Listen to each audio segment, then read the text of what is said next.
ଏହି ଭିଡ଼ିଓରେ ଆମେ ଜାଣିବା ପ୍ରଥମ ମହାଦେଶୀୟ କଂଗ୍ରେସ ଏବଂ ଦ୍ୱିତୀୟ ମହାଦେଶୀୟ କଂଗ୍ରେସ, ଯାହାକୁ କି ଇଂରାଜୀରେ କୁହାଯାଇଥାଏ first continental congress and second continental congress. ଏ ପ୍ରଥମ ମହାଦେଶୀୟ କଂଗ୍ରେସ ତଥା ଦ୍ୱିତୀୟ ମହାଦେଶୀୟ କଂଗ୍ରେସ ଆମେରିକାବାସୀଙ୍କର ଏକ ଗୁରୁତ୍ୱପୂର୍ଣ୍ଣ ପଦକ୍ଷେପ ଅଟେ ଇଂରେଜମାନଙ୍କ ଠାରୁ ସ୍ୱାଧୀନତା ପାଇବା ପାଇଁ। ପ୍ରଥମ ମହାଦେଶୀୟ କଂଗ୍ରେସ।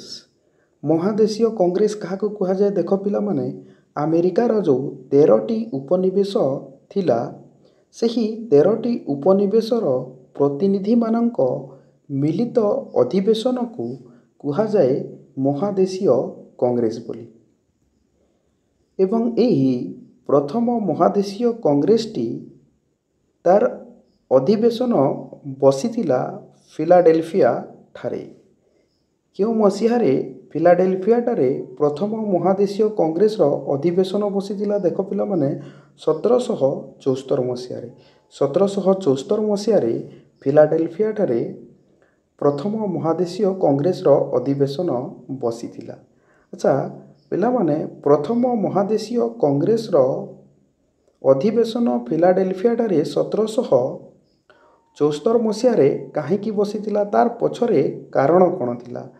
ପ୍ରଥମ କାରଣଟି ହେଉଛି, ଦେଖ ପିଲାମାନେ, ଇଂରେଜ ସରକାରଙ୍କ ଦମନମୂଳକ ନୀତିକୁ ବିରୋଧ କରିବା ପାଇଁ।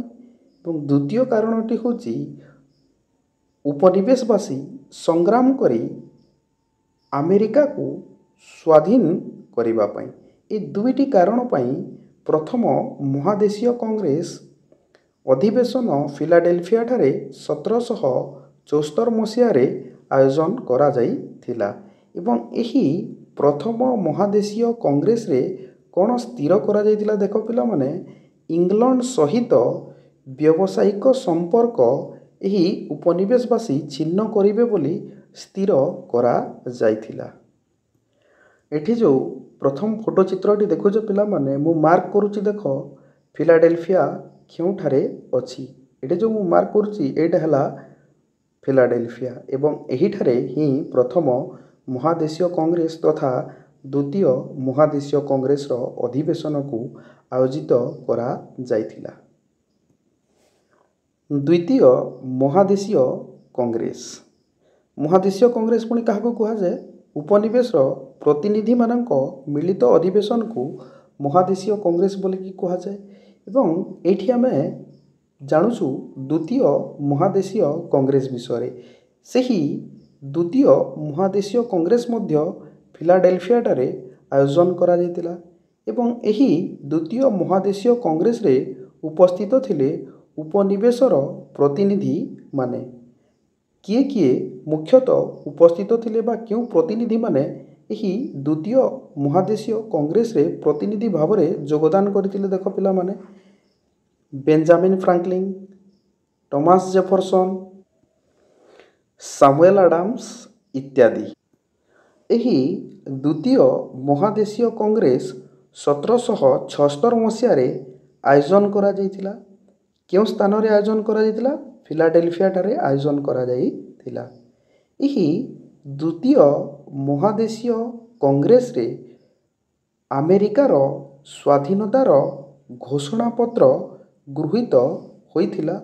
ଏବଂ ଏହି ଆମେରିକାର ସ୍ୱାଧୀନତାର ଘୋଷଣାପତ୍ର ଗୃହୀତ ହୋଇଥିଲା 1776 ମସିହା ଜୁଲାଇ 4 ତାରିଖରେ। ଏବଂ ଏହି ଆମେରିକାର ସ୍ୱାଧୀନତାର ଘୋଷଣାପତ୍ରକୁ ଲେଖିଥିଲେ ଟମାସ ଜେଫରସନ। ପିଲାମାନେ, ପରୀକ୍ଷାରେ ପ୍ରଶ୍ନ ଆସିଯାଏ ଯେ ଆମେରିକାର ସ୍ୱାଧୀନତାର ଘୋଷଣାପତ୍ର କିଏ ଲେଖିଥିଲେ? କିଏ ଲେଖିଥିଲେ? Thomas Jefferson.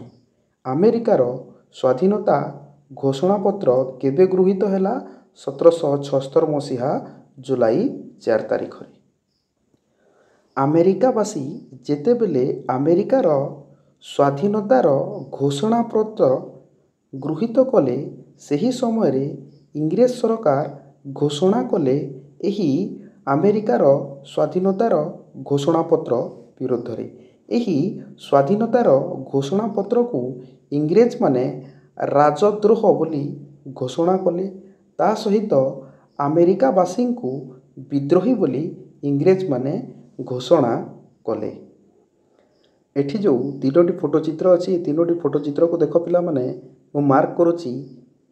ଏଇଟା ହେଲା ଫିଲାଡେଲଫିଆ ଏବଂ ଏହି ଫିଲାଡେଲଫିଆଠାରେ ପ୍ରଥମ ମହାଦେଶୀୟ କଂଗ୍ରେସ ତଥା ଦ୍ୱିତୀୟ ମହାଦେଶୀୟ କଂଗ୍ରେସର ଆୟୋଜନ କରାଯାଇଥିଲା, ଯାହାକୁ କି ଫାର୍ଷ୍ଟ କଣ୍ଟିନେଣ୍ଟାଲ କଂଗ୍ରେସ ତଥା ଦ୍ୱିତୀୟ କଣ୍ଟିନେଣ୍ଟାଲ କଂଗ୍ରେସ ବା ସେକେଣ୍ଡ କଣ୍ଟିନେଣ୍ଟାଲ କଂଗ୍ରେସ ବୋଲିକି କୁହାଯାଇଥାଏ। ଏବଂ ଉପନିବେଶବାସୀଙ୍କ ଦ୍ୱାରା ନିଆଯାଇଥିବା ଦୁଇଟି ମୁଖ୍ୟ ପଦକ୍ଷେପ ଇଂରେଜମାନଙ୍କ ବିରୁଦ୍ଧରେ ଅଟେ। ଦ୍ୱିତୀୟ ଫଟୋଚିତ୍ରକୁ ଦେଖ ପିଲାମାନେ, ଏ ଦ୍ୱିତୀୟ ଫଟୋଚିତ୍ରଟି ହେଉଛି ବେଞ୍ଜାମିନ୍ ଫ୍ରାଙ୍କଲିନଙ୍କ ଫଟୋଚିତ୍ର ଏବଂ ଏହି ସବୁଠୁ ତଳେ ଯେଉଁ ଫଟୋଚିତ୍ର ଅଛି ପିଲାମାନେ ଦେଖ, ଏଇଟା ଯେଉଁ ତୃତୀୟ ଫଟୋଚିତ୍ର ଯେଉଁ ଅଛି, ଏହି ତୃତୀୟ ଫଟୋଚିତ୍ରଟି ହେଉଛି ଟମାସ ଜେଫରସନଙ୍କ ଫଟୋଚିତ୍ର, ଯିଏକି ଆମେରିକାର ସ୍ୱାଧୀନତାର ଘୋଷଣାପତ୍ରକୁ ଲେଖିଥିଲେ।